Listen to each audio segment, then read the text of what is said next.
Does you making New Year's resolutions every year and not doing absolutely anything to achieve those goals mean you don't love yourself enough?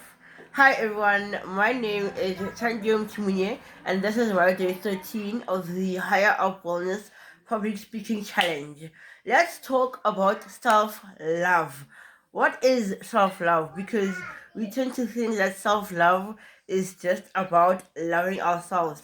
But what does it mean to love ourselves? Does it mean just bathing and being clean, or does it mean getting serious about our goals that we set up for ourselves?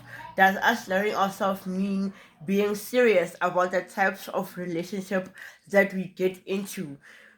Does being self-centered mean you love yourself or not?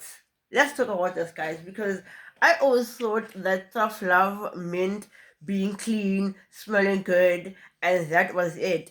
But I've come to the realization, or rather, the older I get, I realize that self love isn't only about being clean and smelling good, it's about setting goals that you actually work towards achieving.